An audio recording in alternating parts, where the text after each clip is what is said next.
নমস্কাৰ এই মুহূৰ্তত আপোনালোকৰ সন্মুখলৈ লৈ আহিছোঁ কেইটামান গুৰুত্বপূৰ্ণ বাতৰি এই ধৰণৰ বাতৰি নিতৌ চাবলৈ আমাৰ চেনেলটো সাবস্ক্ৰাইব কৰিব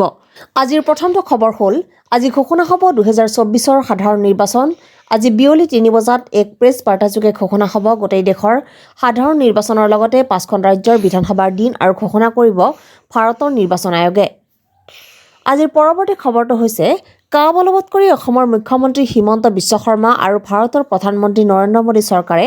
অসম নামৰ ৰাজ্যক ধ্বংস কৰিবলৈ ওলাইছে এই কথা কৈছে ছাত্ৰ মুক্তি সংগ্ৰাম সমিতিয়ে মৰিগাঁওৰ লাহৰীঘাটত কাৰ্বি উঠে আন্দোলন ছাত্ৰ মুক্তি সংগ্ৰাম সমিতিৰ আন এটা খবৰ হ'ল এইবাৰ মুখ্যমন্ত্ৰী হিমন্ত বিশ্ব শৰ্মাৰ ঘোষণা অসমত কোনো ধৰণৰ ক্ষতি নকৰে কাৰ্বি উঠে আন্দোলন কৰি লাভ নাই মানুহে উন্নয়ন বিচাৰে আন্দোলন বিচৰা নাই এই কথা মন্তব্য কৰে মুখ্যমন্ত্ৰী হিমন্ত বিশ্ব শৰ্মাই পৰৱৰ্তী খবৰটো হৈছে এইবাৰ যোৰহাট লোকসভা সমষ্টিত উপস্থিত হৈ মন্তব্য কৰিছে সাংসদ গৌৰৱ গগৈয়ে তেওঁ কয়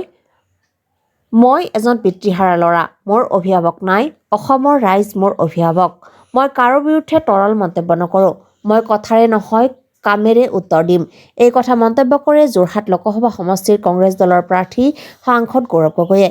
পৰৱৰ্তী খবৰটো হৈছে এইবাৰ কাবলবৎ হোৱাৰ কাৰণে বাংলাদেশত হিন্দুৰ ওপৰত অত্যাচাৰ বৃদ্ধি হৈছে এই কথা মন্তব্য কৰিছে হিন্দু মহাজোঁটৰ মহাসচিব গোবিন্দ চন্দ্ৰ পৰামজীসকলে বাংলাদেশৰ হিন্দুসকল এতিয়া এই আইনৰ বাবে বিপদত পৰিছে ভাৰতত এই আইন কাৰ্যকৰী হোৱাত বাংলাদেশত হিন্দুসকলৰ মাজত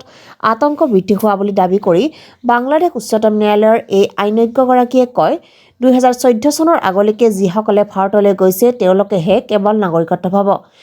পৰৱৰ্তী খবৰটো হৈছে দিল্লী সুৰানীতি কেলেংকাৰী গোচৰত এইবাৰ কেন্দ্ৰীয় তদন্তকাৰী সংস্থা এনফৰ্চমেণ্ট ডাইৰেক্টৰেটে গ্ৰেপ্তাৰ কৰিছে তেলেংগানাৰ পূৰ্বৰ শাসকীয় দল ভাৰত ৰাষ্ট্ৰ সমিতিৰ নেত্ৰী তথা প্ৰাক্তন মুখ্যমন্ত্ৰী কে চন্দ্ৰশেখৰ ৰাওৰ কন্যা কে কবিতাক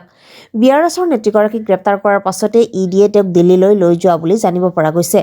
আজি এনফৰ্চমেণ্ট ডাইৰেক্টৰেট নেত্ৰীগৰাকীৰ বাসভৱনত অভিযান চলোৱাৰ পিছতে গ্ৰেপ্তাৰ কৰে ইতিপূৰ্বে তদন্ত সংস্থাটোৱে চলিত বৰ্ষত দুবাৰকৈ সমন জাৰি কৰিছিল কবিতাক পাছতে ইডিয়ে তেওঁক দিল্লীলৈ লৈ যোৱা বুলি জানিব পৰা গৈছে